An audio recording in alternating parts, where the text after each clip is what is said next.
Naomi, thanks so much for taking the time to sit with us and share your experience and knowledge because I think you have a lot you can contribute to this conversation that might help a lot of people. Patrick, it's my pleasure. I'm really excited that you're putting this information out into the world. And my hope is that the stories I'm going to share with everybody that's watching will give you some tools that will really sort of take it to that next level. Awesome. Thanks so much. Well, I could jump in and say, hey, what do you think about Headspace? What do you think about strategy? But I think your own story tells a lot of how this all works because you've gone through this in your own life. So can we just find out a bit about your background and kind of how you became a self-employed person or independent person as compared to working for a company? Absolutely. I grew up in Europe, so I was living in, I was born in Switzerland. I lived in the UK. My father's English, my mother's French. And I, as a child, dreamt of this opportunity that I always saw in the US. And I knew that I wanted those sort of experiences that we have in this country, right? So it's a country where anything is truly possible. You talk about headspace, and the country is designed to allow us to flourish in whatever it is that we can dream up.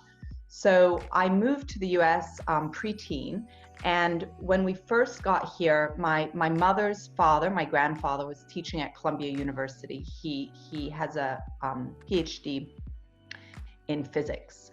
And so I got out of the car in front of the apartment that was across from, it was like on 116th, across Broadway was the university. And I just remember the sense of, wow, this sidewalk is massive. This building is huge. Like I had lived, you have to imagine this. My mother had just gotten divorced in England. We lived in an apartment, my mother, my brother, and I, that was probably, no joke, 700 square feet. And my mother had 10,000 pounds to her name that was to last her for like a year and a half or 2 years. So if you can imagine, we didn't have a car, we used public transportation. I never felt like we didn't have a lot, right? I always felt we had such a rich life and we had such incredible experiences. I never felt like I was lacking anything. I learned how to cook, like we had this amazing existence. But I get to the US and everything was so large. And what happened to my mind at that time was I knew that I could build things that I wanted to build in this country and that they would be able to be shared. And so when I started school, I remember in England, I used to make these little friendship bracelets. All of the kids in our school, we would make them. So let's say, Patrick, you're my friend. I would sit there and I'd make you this little friendship bracelet and then I'd put it on your wrist and you'd wear it. And we'd all have like a whole bunch of them. And that was something that was super trendy in the UK. Well, I got to the US, I had no friends. I didn't know what to do. I was very different. Even though I spoke the same language, I was like, it was like a whole new culture. It was a whole new world. And I am an introvert by nature. So I was nervous. So I thought, how can I bond? How can I connect? And so I brought these little friendship bracelets into my school and everyone started wearing them. And then I got a little bit popular and I started to feel like, oh, I can share things that I know that's different than what other people know.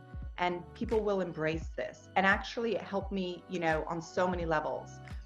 And so that was something that popped into my head when I was really young. And while I was in high school, I had the privilege of working for my stepfather. And he was building his first business.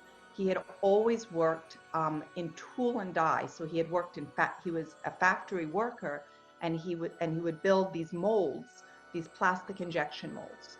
And he had partnered with a friend of his and they had started this plastic manufacturing business. So very, very humble beginnings, but still this concept. And I started working for him. And my stepfather is one of the hardest working human beings I've ever met. And he would work 12, 14-hour days all the time. And so I would come on the weekends and I would work with him on Saturday or I would work after school.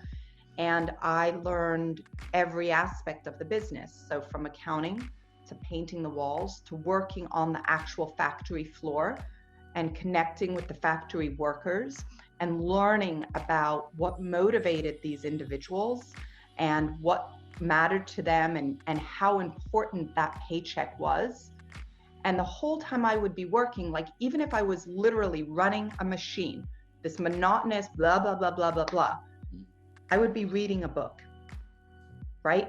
I would have that book and I would be reading. It was like before we had where we could listen to podcasts or things. I probably had a little Walkman, and I would listen to this book.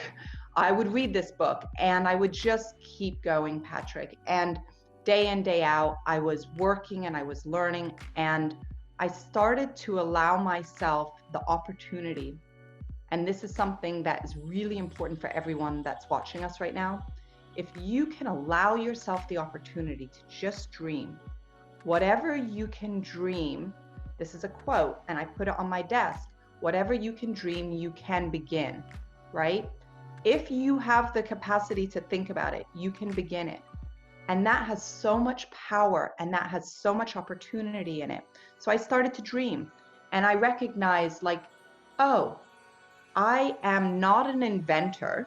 I'm not going to come up with the next big invention, but I am an innovator. I can make things a little bit better. I could help my stepfather make his business better because he believed in me and because I believed in myself. That sense of confidence started to build, and that love started to build. So I could start to create these dreams.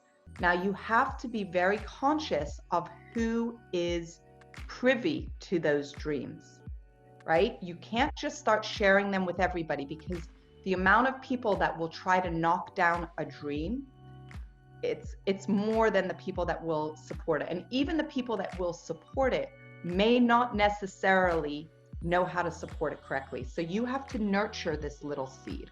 Thank you for mentioning that, because a lot of times you might be sharing something like that, and it took a lot to even get to a point where you can have a dream. And then Yes. and if you share it to the wrong people, and they'll start to criticize it and tell you why it can't work. And that's kind of the beauty of what we have right now with our environment that we're in. So for me, this is the most fertile time for anyone to take their dream and make them a reality.